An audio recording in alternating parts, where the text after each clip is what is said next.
Köszönöm a szót, elnök úr, tisztelt országgyűlés, hölgyeim és uraim! Aligha hangzott el ebben az országban olyan miniszterelnök expozé, amelyben az új kormányfő ne nevezte volna történelmének azt a pillanatot, amelyben megkezdte működését. Szakítsunk a rossz hagyománnyal, hagyjuk ezt. Most mindenekelőtt a magyar állampolgárok, a választók millióihoz fordulok.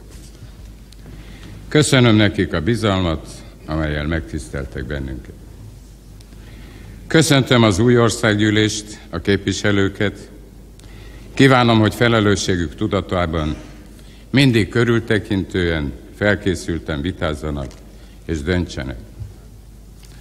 Üdvözlöm a két koalíciós párt együttműködését, azt az emberileg is értékes politikai szakmai folyamatot, amelynek eredményeként létrejött a megállapodás. Rendkívüli jelentőséget tulajdonítok annak, hogy megalakul Magyarország első szociálliberális kormánya. Európa két nagy hagyományú eszmerendszerének és politikai gyakorlatának ötvözéséből született meg az a koalíció, amely a parlamentben 72%-os többséget mondhat magáénak. Noha ellenfeleink tapasztalhatták, hogy politikailag sem kifizetődő velünk ijesztegetni a népet, néhányan nem tudnak szabadulni attól a szokásuktól, és azt hirdetik, hogy ez a nagyarányú többség diktatúrához vezet. Erre azt válaszoljuk: a demokratikusan, szabadon megválasztott többpárti parlamentben a kormányzás nem diktatúrát jelent, hanem felelősségteljes munkát a választók akaratának érvényesítésére. Tisztelt Ház! A miniszterelnök expozét minden hivatalban lévő kormány felhasználja arra, hogy az ország elé tárja az örökséget, amit kapott. Ilyenkor sötétebbre szokták festeni a képet, nagyobbnak mutatják a terheket. Én szakítani szeretnék ezzel a gyakorlattal is. Megtehetem, mert a választópolgárok ítéletet mondtak az elmúlt 4 évről, tehát nemigen szorulnak felvilágosításra. Jó lenne az is, ha megszakadna az a szomorú magyar hagyomány, amelynek szellemében az új kormány elődje tevékenységét úgy, ahogy van, elátkozza. Megragadom az alkalmat, hogy elismerésemet fejezzem ki a most leváltott kormányzatnak 2 dologért. Egyrészt azért, mert korrektül eleget tett az 1994-es országgyűlési választások sikeres lebonyolításával kapcsolatos feladatának. Másrészt azért, mert bár maga is sok felesleges feszültséget keltett a társadalomban, azért hazánkban mégiscsak békés viszonyok uralkodnak. Nem szabad elfelejtenünk azt sem, hogy ebben kiemelkedő szerepe van annak a férfinak, akit a rendszerváltás avatott politikusság, aki tisztessége, elveihez való hűsége, személyes bátorsága oly elismertté tett Göncz Árpádnak, köztársaságunk elnökének.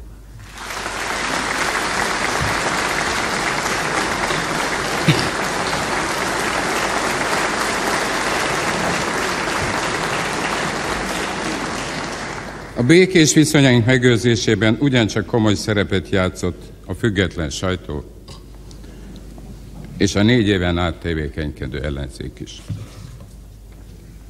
A múlt a társadalom tudósok dolga. A jelen és a jövő számára ugyan nélkülözhetetlenek a múlt tanulságai, azonban az állampolgárok életét és boldogulását tekintve úgy gondoljuk, hogy a jövő nem a múltból, hanem mindig a jelenből folytatódik. Kormányzatunk tehát nem a múlt, hanem a jelen gyakorlati kérdései felé kíván fordulni. Mi Magyarország helyzetének elemzésével létkérdéseinkre keressük a saját válaszainkat. Hölgyeim és uraim! Értelmetlen és meddő a vita folytatása arról is, hogy a jelenlegi vagy az előző kormány vette át rosszabb helyzetben az országot. Kormányprogramunk számot vetett azzal, hogy a valóság határozza meg a lehetőségeinket, ezért csak a lehetőségeinkhez igazodhatnak a szándékaink is. Nem akarom az ország lakosságát adatokkal terhelni, mégis kötelességem a kialakult helyzet legfontosabb jellemzőit feltárni. Hiszen csak ezek ismeretében lehet igazán megérteni azt, hogy mire vállalkozik ez a koalíció, és hogy miért, és mihez kéri a társadalom megértését és támogatását. Tisztelt Országgyűlés! Az önök rendelkezésére bocsátott kormányprogram átfogó képet nyújt az ország gazdasági-szociális helyzetéről, és bemutatja a tervezett kormányzati politika főbb vonásait. A kormányprogramból látható, az ország válságos gazdasági pénzügyi helyzetben van. Erre utalnak azok a tények, hogy a hazánk óriási méretű államadóssággal küzd, amely csaknem akkora, mint az ország egyévi bruttó társadalmi termékének értéke. Az 1994 évi költségvetési hiány oly mértékű duzzadt, hogy teljes finanszírozása hazai forrásból szinte elképzelhetetlen. Ráadásul a kormánynak teljesítenie kell az elmúlt években vállalt több mint 300 milliárd forintot kitevő kárpótlás kötelezettségét is. További terheket jelent a hazai és a nemzetközi kötelezettségekből adódó több mint 200 milliárdos állami garancia teljesítése. Nem feledkezhetünk meg ugyanakkor arról, hogy az előző parlament vállalta a társadalombiztosítási önkormányzatok működő vagyonnal, illetve jövedelemmel való ellátását. Meg kell jegyeznem, ennek teljesítése még szinte el sem kezdődött. Márpedig itt 300 milliárd forint körüli értékről van szó. Helyzetünket tovább súlyosbítja az export teljesítmény visszaesése, és ezzel összefüggésben 1993 elejétől folyamatosan romlik az ország fizetési mérlege. Ebből következik, hogy az ország egy nagyon veszélyes helyzet felé sodródik, gazdasági, pénzügyi értelemben. A felvázolt képhez tartozik az is, hogy az elmúlt 4 év során tovább súlyosbodott az ország külföldi eladósodása. Ez azzal a következménnyel jár, hogy 1995-től kezdődően növekszik az ország adósságszolgálati kötelezettsége. Felvetődik a kérdés. Képes-e a magyar gazdaság ezeket a rendkívül súlyos terheket teljesítményével ellensúlyozni? Megítélésem szerint jelenlegi állapotában erre nem képes. Az ipar teljesítménye az elmúlt 4 évben folyamatosan romlott.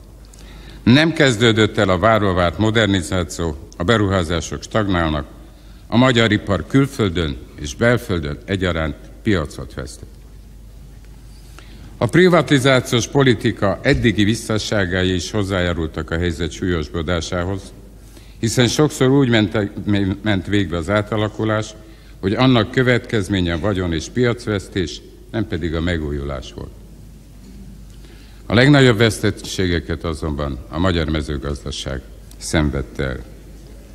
El kell ismerni, hogy a múltból öröklődően is az agrárgazdaság komoly átalakulásra szorult. Ugyanakkor a téves politikai koncepció alkalmazása, az állami támogatások drasztikus és átgondolatlan csökkentése, a termelés és értékesítés rendszerének felbomlása miatt a magyar mezőgazdaság jó részt elvesztette jövedelem és exporttermelő képességét. És még valami. Társadalmi egyetértés volt abban, hogy vállalkozásbarát politika érvényesüljön Magyarországon. Igaz, ezrével jöttek létre kis- és középvállalkozások, azonban az őket sújtó pénzügyi terhek, a bénító bürokrácia hatására nagyon alacsony lett a vállalkozások beruházási és jövedelem teremtő képessége. Mindezek után indokolt az a kérdés, hogy ki vállalja azokat a többletterheket, amelyeket súlyos pénzügyi kötelezettségeink igényelnek. Nos, hölgyeim és uraim, Az elmúlt 4 év alatt az ország lakosságának túlnyomó többsége, vagyis a munkájukból élők, a fiatal nemzedékek és a nyugdíjasok vállaltak a legtöbbet az átalakulás terheiből. Ezt mutatja, hogy 90-94 között közel 1 millió munkahely szűnt meg, és sokak számára egyelőre remény sincs arra, hogy munkához jussanak. Ebben az időszakban jelentősen csökkentek a reál jövedelmek, több mint negyedével a lakosságnak az élelmiszerfogyasztása és a kultúrára, művelődésre fordítható forrása is. Évről évre súlyosabb terheket ró a családokra az iskoláztatás költsége. Elszomorító helyzet alakult ki az alacsony nyugdíjban részesülők életkörülményeiben is. Hova tovább megfizethetetlenné válnak számukra a mindennapi gyógyszerek is. Mindebből az ország elszegényedésének folyamata rajzolódik ki, nincs az életnek olyan területe, legyen az oktatás, az egészségügy, a honvédelem, az önkormányzatok, a kultúra, a sport, ahol ne kellene sürgősen égető gondokat orvosolni. Mindezek mellett számítunk arra is, hogy a felvázolt gondok mellett érhetnek bennünket további kellemetlen meglepetések is. Hiszen a kormány megalakulása után kerül abba a helyzetbe, hogy hiteles leltárt készítsen az ország valós állapotára. Az önök előtt fekvő kormányprogram az általunk megismert problémákra és kihívásokra fogalmazza meg a lehetséges válaszokat és megoldásokat. Így például a pótköltségvetés kapcsán még több tényezőre, problémára ki kell majd térnünk az ősz folyamán. A program által előirányzott feladatokkal alapvetően 2 törekvésnek kívánunk eleget tenni. Megakadályozni a válság további mélyülését, vagyis konszolidálni a gazdasági pénzügyi helyzetet, és egyidejűleg elviselhetőbbé tenni a lakosság életkörülményét. Tisztelt Ház! A gazdasági pénzügyi gondok megoldásának elsődleges feltétele egy komplex, az egész gazdaságot átfogó intézkedési terv elkészítése volt. Ennek a keretét jelenti az új kormány programja. Én ezek közül különösen fontosnak tartom a következőket. A pénzügyi helyzet stabilizálását. Az új szemléletű privatizációs politikát, amely a gazdaság modernizálását, a munkahelyek lehetséges megőrzését, illetve új munkahelyek teremtését tartja szem előtt. Vállalkozásbarát gazdaságpolitikát, amely ösztönzi a beruházásokat, és hosszabb távon megteremti az eredményes gazdálkodás feltételeit. A külföldi tőke erőteljesebb bevonását, különösen az útépítés, a távközlés, a területfejlesztés és több más területen. Új piacok biztosítását és a kelet-európai piacok egy részének visszaszerzését, valamint a hazai gazdaság védelmét összhangban a GATT előírásaival.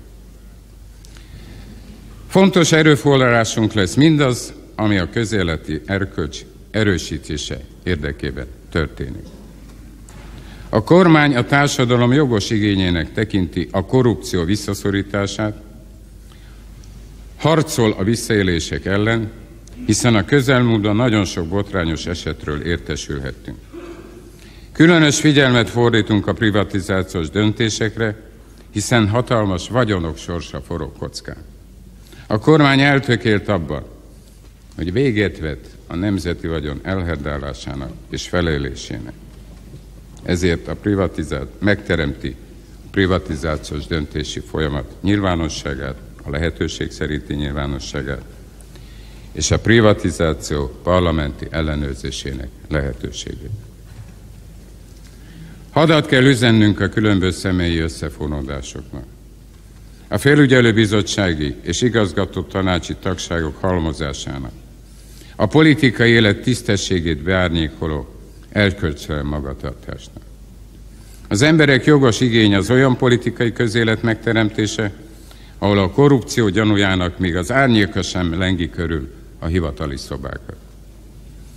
Határozott álláspontunk, hogy önkorlátozó intézkedésekkel és a közélet megtisztításával elsősorban a hatalom képviselőinek kell példát mutatniuk. Véleményem szerint felül kell vizsgálni például azt a lehetőséget, amely szerint parlamenti képviselő tagja lehet állami többségű tulajdonú vállalatok igazgatótanácsának vagy felügyelőbizottságának. Módosítani kell a végkielégítéshez szóló törvény. Eredetileg a végkielégítés célja az volt, hogy átmeneti megélhetést biztosítson az elbocsátott embereknek. Ezt a lehetőséget továbbra is fenn akarjuk tartani. Elfogadhatatlannak tartjuk viszont a sok milliós végkielégítések gyakorlatát. Az utóbbi időben szokássá vált, hogy meghatározott időre, például 5 évre szólóan neveztek ki magas tisztségeket, sajnos alkalmatlan személyeket.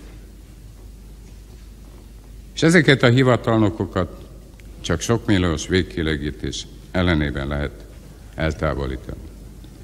Olcsóbb kormányzást és olcsóbb államot akarunk. A kormány felülvizsgálja az államapparátus létszámát, mindenfajta tisztogatási szándék nélkül. És határozott véleménye, hogy jelentős megtakarítást lehet elérni a felesleges hivatalok megszüntetésével. Nem szabad urizálni egy parlamentnek és egy kormánynak abban az országban, ahol a lakosság nagy többsége rossz körülmények között él. Tisztelt Országgyűlés! Joggal merülhet fel az a kérdés, hogy az elszegényedő társadalom képes lehet-e a modernizációra, arra tehát, amit a kormány programja stratégiai célként megjelöl. Mi erre a kérdésre a programunkban határozott igennel felelünk, és részletes válaszokat fogalmazunk meg, de hozzátesszük, hogy mindez csak bizonyos feltételek mellett érvényesülhet. Ezek közül hadd emeljem ki a legfontosabb kettőt, amit legnagyobb hangsúllyal mondtunk ki már a választások idején is. A társadalmi megbékélés és a nemzeti összefogás szükségessége. A koalíció megszületésének létrejöttéhez mindkét oldalon félre kellett tennünk azokat a fenntartásokat, gyanakvásokat, olykor sérelmeket, amelyek a múltban keletkeztek. A két kormányzó pártnak van tehát erkölcsi alapja hirdetni, hogy az úgynevezett sérelem-politikájának célszerű lenne véget vetni immár az egész országban.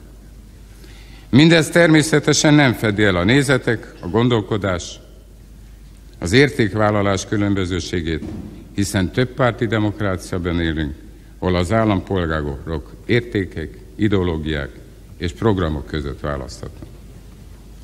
De az állampolgárok nem hatalmaztak fel bennünket arra, hogy hiába való, sokszor személyeskedő és elvtelen vitákban őröljük fel egymás erejét és hitelét.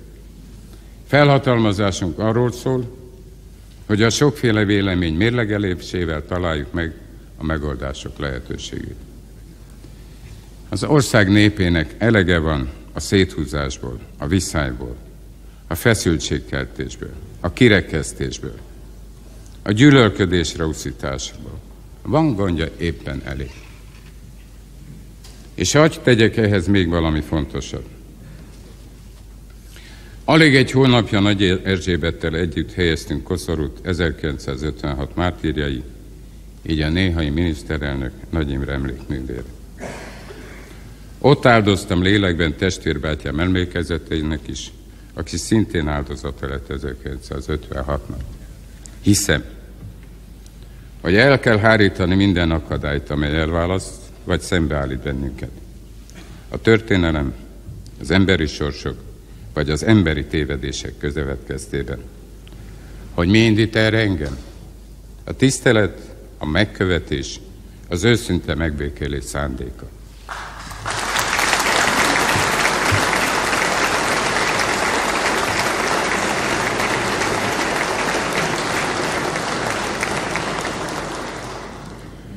Társadalmi megbékélés éppen azért fontos, mert az elkövetkező 4 év óriási közös vállalkozásunk lesz. és ennek kell megteremteni az alapjait. Ehhez kell megtalálni a társadalom legkülönbözőbb csoportjainak az azonos, de legalábbis összeegyeztethető értékeit és érdekeit. Ezért az új kormány gazdasági, szociális megállapodás megkötésére hívja fel a munkadók és a munkavállalók szervezeteit. Kéri minden egyesület, civil szervezet véleményét, munkakészségét és támogatását. Társadalmi megbékélés nélkül lehetetlen a gazdasági, szociális megállapodás, ennélkül pedig lehetetlen a modernizáció. Ez a megállapodás azt is célozza, hogy megkezdjük a szociális partnerség intézményrendszerének kiépítését. A szociális partnerség rendszerének Magyarországon nincs történelmi előzménye. A fejlett államokban viszont jól bevált és nélkülözhetetlen szerepet tölt be a piaci hatások és a szociális érdekek kibékítésében.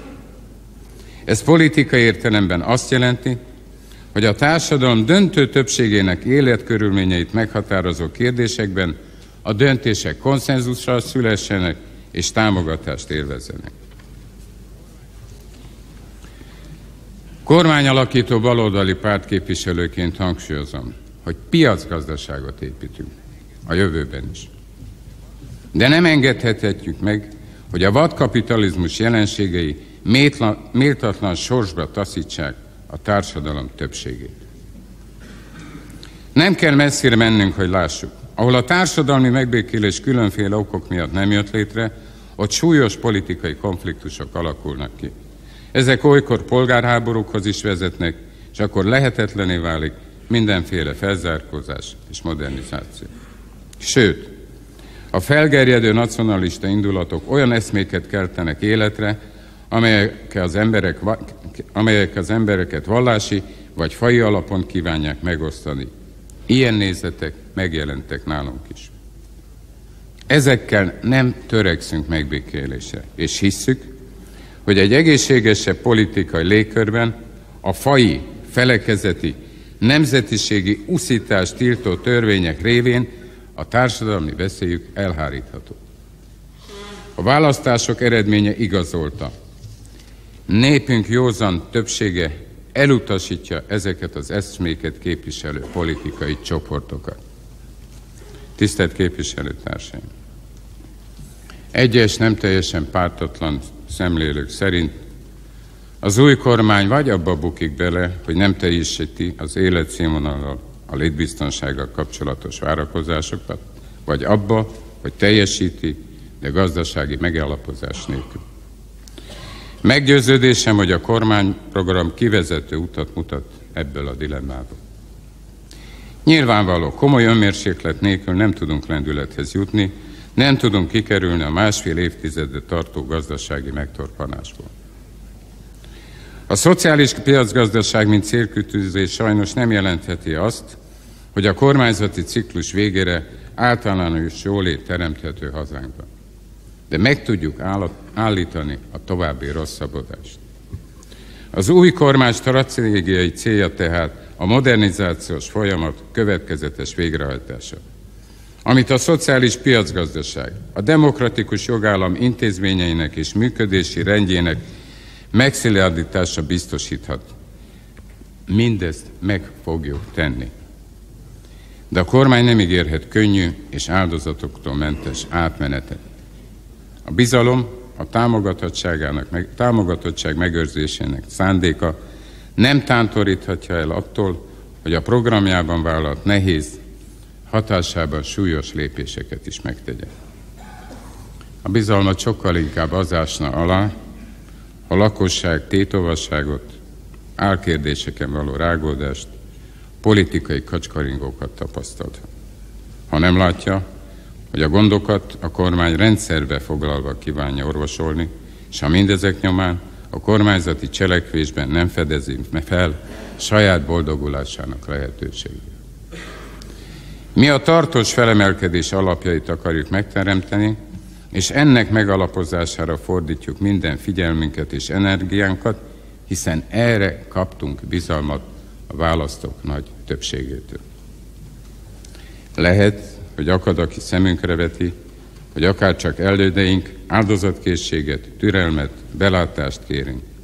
Igen, így van. De hiszünk abban, hogy a mi programunk végrehajtása ezt igazolni fogja, és meg lesz az eredménye.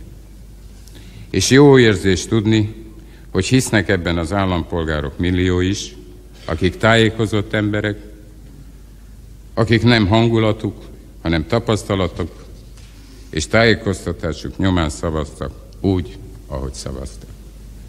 Tisztelt Ház!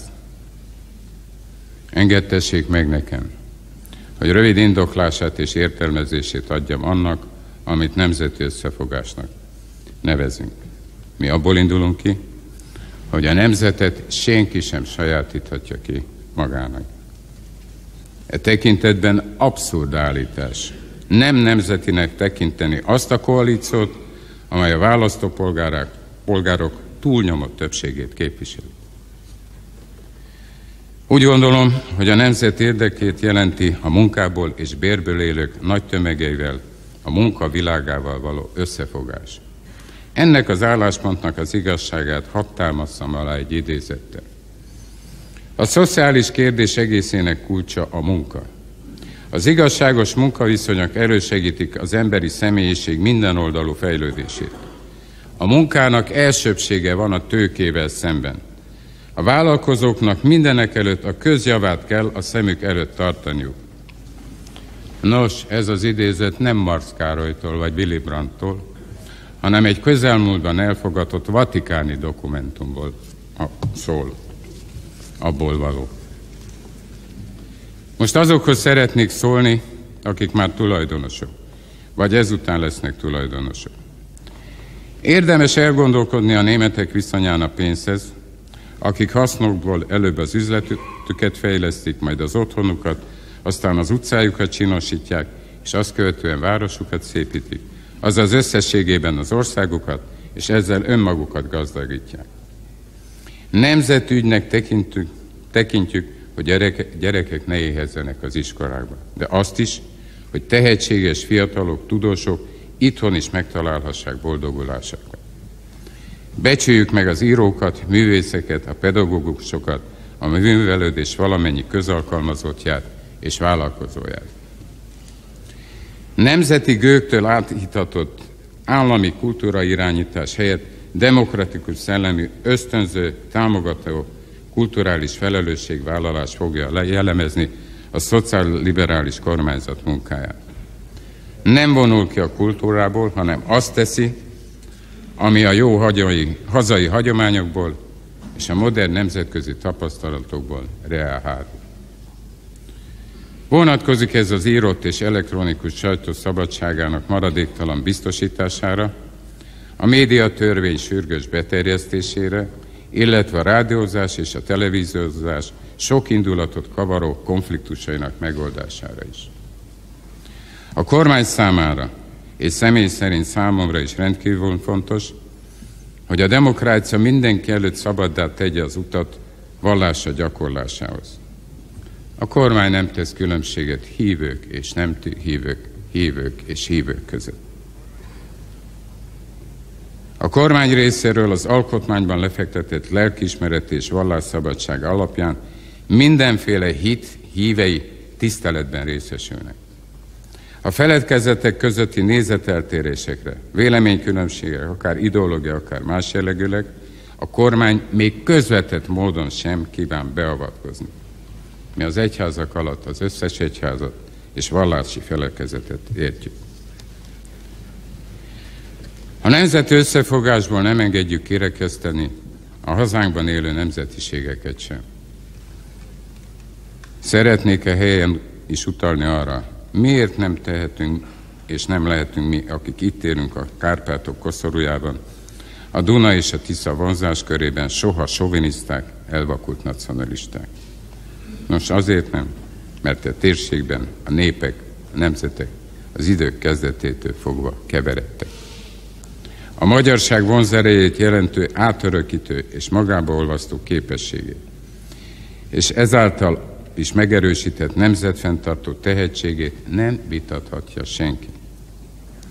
Németek, szlovákok, cigányok, szerbek, horvátok, zsidók, románok, ruszitoknak és mások teljes joggal tartják hazájuknak ezt az országot. Valamennyiük tehetsége, szorgalma, másságuk meg annyi színe elválaszthatatlan attól, amit egyetemes értéknek tekint. Éppen ezért a kormány megengedhetetlennek tartja, hogy kalandor, gyűlölködő nézetektől vezetetve bárki is fellépjen ellenük, megalázza, kirekessze őket a magyar társadalomból. Lehetőségeknek megfelelően nem támogatjuk a nemzeti kultúrát, az oktatást, az újságok, a könyvek kiadását, a nemzetiségek közösségi szerveződésére pedig a kormányzat megfigyelő figyelmet fordít. A nemzeti összefogás üres szólam marad csupán, ha nem értjük bele azokat, akik még, illetve már nem aktív dolgozók. A gyermekeknek nem lesz több gyermekkoruk, csak ez a mostani, és mi ezért épp úgy felelősek vagyunk, mint jövőjükért. Rendkívül körültekintően és a lehetőségekhez képest gyorsan kell biztosítani a fiatalok számára a pályakezdést.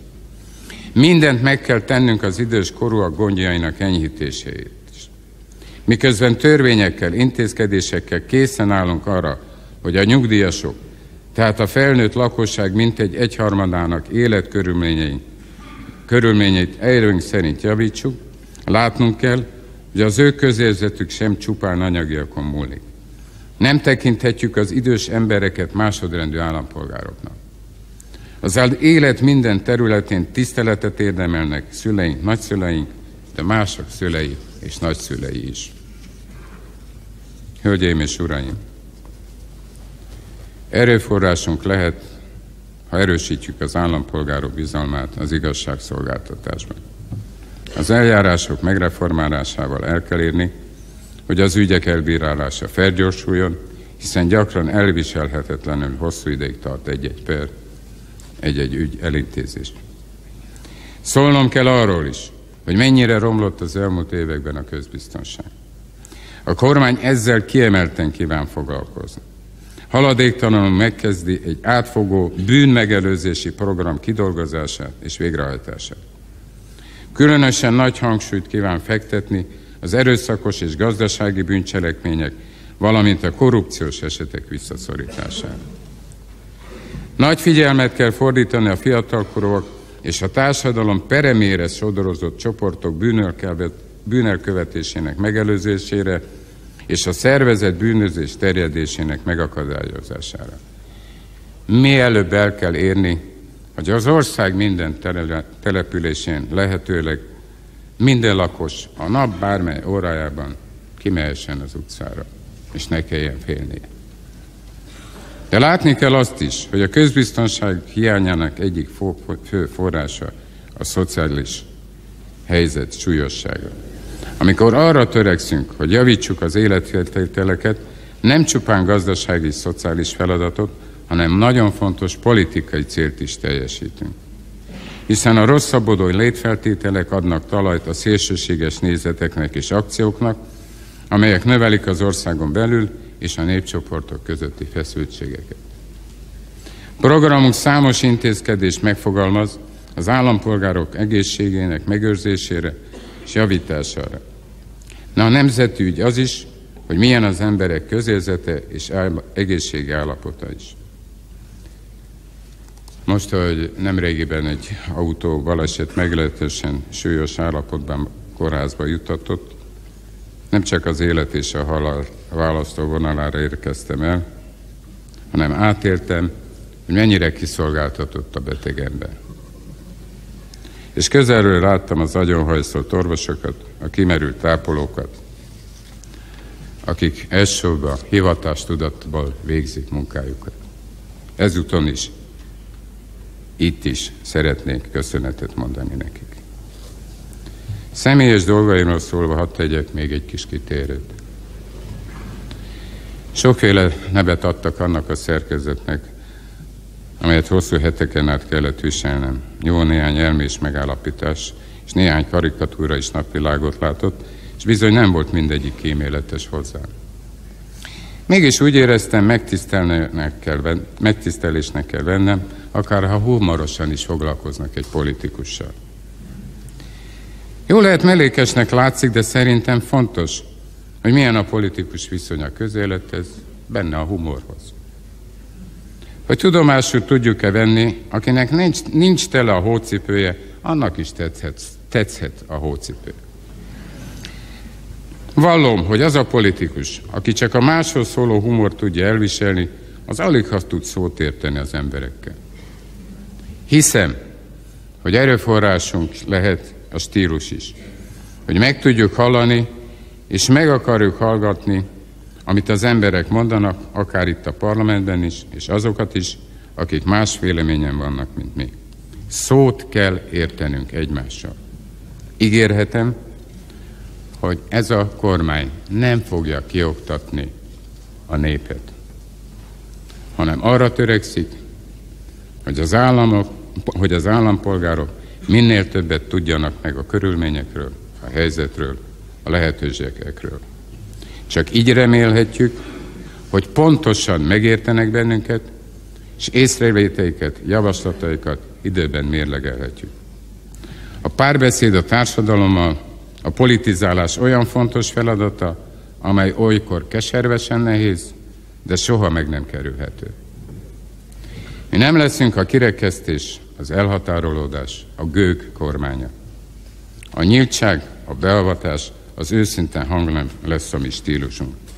És úgy véljük, a kapcsolatoknak ez a tisztességes formája érleli meg valamennyiünkben az együvé tartozás érzését. A kormányzat vállalja a nyilvánosságot, sőt, elvárja és eltűri a bírálatot. A döntés felelősségét természetesen nem csökkent a nyíltott politizálás, a felelősség mindig a döntésre felhatalmazottaké. A kormány valódi sajtószabadságot kíván, és el akarja kerülni, hogy bárki beavatkozzon a politika területéről a közszolgálati televízió és rádió műsorpolitikába. Véget akarunk vetni annak is, hogy súlyos közpénzeken kormánypárti sajtó működjék ebben az országban. Tisztelt Országgyűlés! Magyarország sorsa, a kormány törekvésének sikere nagymértékben függ attól, hogy miként alakulnak a nemzetközi feltételek, és mennyire képes a külpolitika változásokhoz alkalmazkodni, képes-e a nemzetközi folyamatokat az ország javára kiaknázni. A lakosság joggal várja el a kormánytól, hogy építse Magyarország nemzetközi kapcsolatait, hogyha azok hozzájáruljanak a környezet biztonságosabbá válásához, és hozzáférhetőbbé tegyék a gazdaság számára nélkülözhetetlen külső forrásokat és piacokat. A kormány ennek megfelelően 3 egyenrangú és egymással szorosan összefüggő cselekvési irányt határozott meg külpolitikai programjában. Egyidejűleg kíván azon munkálkodni, hogy Magyarország szorosan kapcsolódjon a fejlett államokhoz, integrálódjon a fejlett államok nemzetközi szervezeteibe, és kölcsönös bizalomra építő jó viszonyt teremtsen térségünk államaiban. Támogatjuk a határainkon túlélő magyarságot abban, hogy a jogaik a nemzetközi dokumentumok és normák szerint nyerjenek elismerést, kapjanak garanciákat és érvényesüljenek a gyakorlatban. Magyarország modernizációja, gazdasági társadalmi fejlődése és biztonsága szempontjából egyaránt elengedhetetlen, hogy mielőbb és elérhető legkedvezőbb feltételekkel csatlakozzunk az Európa Unióhoz. A kormány hatékonyan fog dolgozni a csatlakozás előkészítésén, gazdasági és jogrendszerünk ehhez szükséges átalakításán, a lakosság felkészítésén és a szerződésekben biztosított továbblépési lehetőségeket kihasználva annak eléréséért, hogy a társulás az eddiginél több előnnyel járjon a magyar gazdaság számára. Külön is szeretném hangsúlyozni, hogy külpolitikánk legsürgősebb feladata, hogy megkezdje azoknak a feszültségeknek a felszámolását, amelyek Magyarország és egyes szomszédai viszonyát terhelik. Az a térség stabilitása, hazánk biztonsága, gazdasági érdekeink és nemzetközi megítélésünk szempontjából egyaránt elengedhetetlen. Szomszédainkhoz fűződő viszonyunk javítása nélkül nincs arra sem esélyünk, hogy elő tudjuk mozdítani az ott élő magyar kisebbség helyzetének javulását, jogainak érvényesítését. A kormány ezért kész arra, hogy kezdeményezően lépjen fel, és ha szükséges, gesztusokat is tegyen. Kész arra is, hogy haladéktalanul tárgyalásokat kezdjen Szlovákiával és Romániával, az általuk régóta szorgalmazott alapszerződésről. Ebben egyaránt rögzíteni kell a határok sérthetetlenségét, kimondva, hogy a szerződő feleknek egymással szemben nincsenek területi követeléseik, és a kölcsönös kötelezettségvállalást a nemzeti kisebbségek jogainak maradéktalan érvényesüléséért. Többször is elmondtam, közjogi értelemben 10,5 millió magyar állampolgár miniszterelnöke kívánok lenni.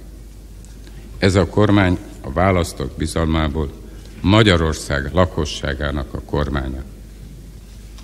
Ugyanakkor mélységesen átérzem személyes felelősségemet is, a kormány és a kormánynak a alkotmányban rögzített felelősségét is a határenkon túlélő magyarok sorsa iránt. Meggyőződésem azonban, hogy ezt a felelősséget nem hangzatos kijelentésekben, hanem a kisebbségben sorban élő magyarok helyzetét valóban javító lépésekben kell kifejezésre juttatni. A kormány napirenden fogja tartani ezt a kérdést a szomszédos országokkal sorra kerülő találkozókon, de nem úgy, mint az országainkat szükségképpen szembefordító problémát, hanem mint a térség stabilitása érdekében közösen megoldandó feladatot. Biztos vagyok abban, hogy a nemzetközi realitásokkal számot vető Magyarország és a partnerországok érdekeinek összehangolásán munkálkodó külpolitikával jelentős mértékben meg lehet erősíteni hazánk nemzetközi tekintélyét. Fokozni lehet az országunk iránti érdeklődés és rokonszenvet, és ez törekvéseink széleskörű nemzetközi támogatását fogja eredményezni. Éljünk azzal a ritka alkalommal, hogy ez az ország szabadon dönthet saját politikájáról, nincs ellensége, csak partnere és együttműködésre kész szomszédja. Tisztelt Ház! A második évezred utolsó 5 évének nem csak nemzeti évfordulói, a honfoglalás és az államalapítás példázzák ez elválaszthatatlan kettősséget, hogy egyszerre legyünk európaiak és magyarok. Európa értelmezésünk szerint azonban nem csak egy földrajzi fogalom, hanem egy magatartásforma, a humanizmus, a felvilágosodás, a reneszánsz, a szabadság, az emberi jogok összessége is.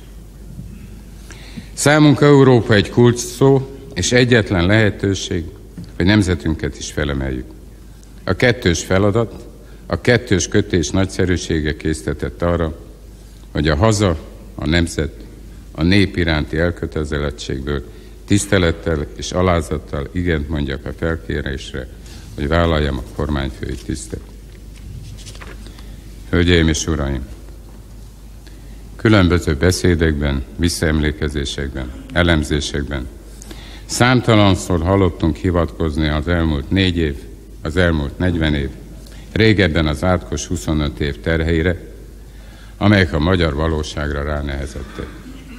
Én úgy vélem, hogy sokkal hosszabb időszakról van szó. 1867-ben a Deák-Ferenci kiegyezés soha nem tapasztalt virágzást, modernizációt indított el hazánkban.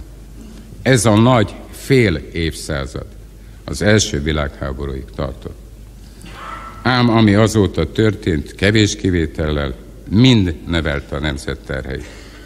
Ebben az értelemben majd egy évszázad fölhalmozódott előítéleteivel, rossz beidegződéseivel kell megbirkózni.